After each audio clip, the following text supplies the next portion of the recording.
Hey gang, it's Leila here. We're from the Comic Connection with this week's comic book reviews. Short and sweet this week, just 2 reviews for you, but 2 good books. First, X-Force #1. This is from Marvel Comics.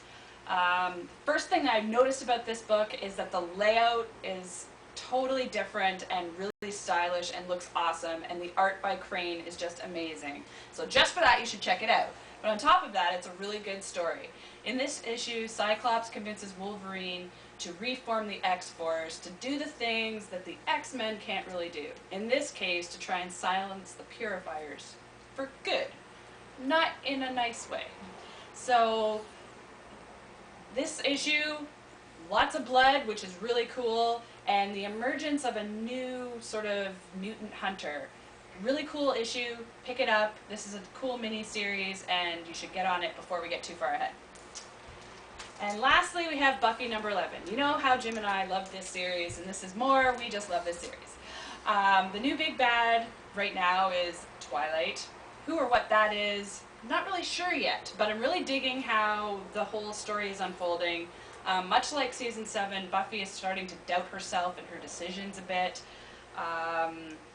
And all of what she's doing and whether it is a good thing. So it's really good to see that whole thing playing out, and the art is still great and the story is still great. So if you're not reading this book, why aren't you reading this book? Pick it up.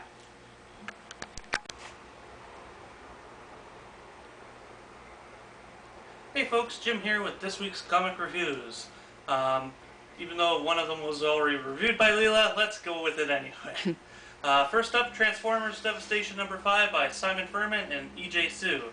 In this one, Ratchet tries to save Verity and Jimmy, while on Earth the Decepticons have to deal with the Reapers, and Six-Shot is forced to choose a side.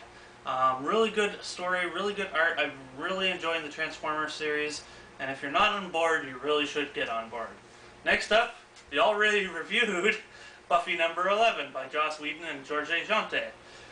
In this issue, Buffy and Satsu head to Scotland and end up meeting the new big bad, Twilight. I'm really enjoying Buffy, as we all know, and it just keeps getting better and better. I'm really looking forward to what Drew Goddard has in store. I mean, Drew Goddard, writer for Lost and Cloverfield, I mean, it's going to be cool. And vampires in Japan? Even better. I can't wait till next month. And last but really not least is Clockwork Girl #2. This is one of my favorite series of the past 2 years now, folks. 2007, 2008. I'm really enjoying this series. In this issue, the young mutant boy Huxley sneaks out to give the Clockwork Girl a gift, but in the process helps her to pick a new name for herself, Tessia. I'm really loving this series. It's great for all ages.